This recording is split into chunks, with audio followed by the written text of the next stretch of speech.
Olá, boa noite a você. Este é o Jornal da Record.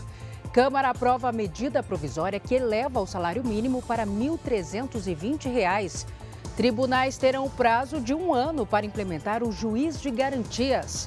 O Jornal da Record já está no ar.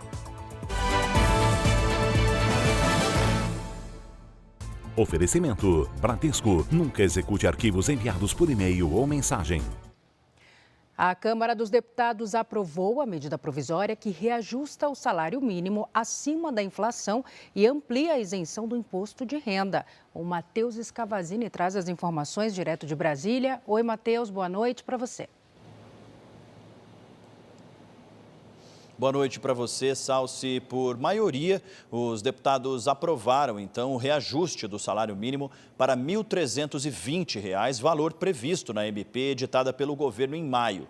O texto aprovado também muda a política de valorização anual do salário mínimo, que acontecerá levando em conta, então, a correção pela inflação e o PIB consolidado nos últimos 2 anos. A medida ainda isenta quem ganha até 2 salários mínimos de pagar o imposto de renda. A análise pelos deputados aconteceu depois de um acordo que retirou do texto a taxação de fundos de investimento no exterior, as chamadas offshore. Apesar disso, o Ministério da Fazenda deve enviar a proposta em um projeto de lei separado. Salsi. Obrigada, Matheus. O Senado aprovou nesta quarta-feira a medida provisória que reajustou o salário dos servidores federais, aposentados e pensionistas em 9%. O texto já havia sido aprovado na Câmara e segue agora para a sanção do presidente Lula. O Supremo Tribunal Federal decidiu que vai ser obrigatória a figura do juiz de garantias e estabeleceu o prazo de 1 ano para a implantação, prorrogável por mais 1 ano. Com a decisão, tribunais de todo o país deverão designar juízes de garantias que serão responsáveis pelos processos nas fases iniciais. Eles vão autorizar ou não medidas como quebras de sigilo e prisões temporárias e preventivas. Depois, outro juiz vai julgar o processo. Segundo o Conselho Nacional de Justiça, o Brasil tem 5.400.000 processos criminais em andamento. Essas ações vão continuar com o mesmo juiz. A aplicação da regra vai valer somente para novos casos. A figura do juiz de garantias foi criada pelo Congresso no chamado Pacote Anticrime em 2019. Mas não chegou a ser aplicada por decisão liminar do ministro Luiz Fux.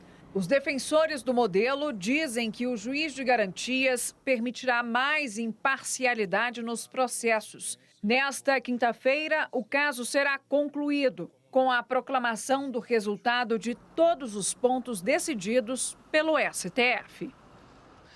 O número de mortes violentas no estado do Rio de Janeiro diminuiu e atingiu o menor índice em 32 anos. Agora a gente conversa com o Leonardo Acker, ele traz os detalhes. Oi, Léo.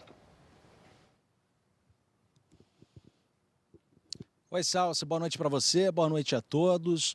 Olha, as mortes violentas tiveram queda de 33% no mês de julho, em comparação com o mesmo mês do ano passado. Foram 299 casos contra 445 em 2022.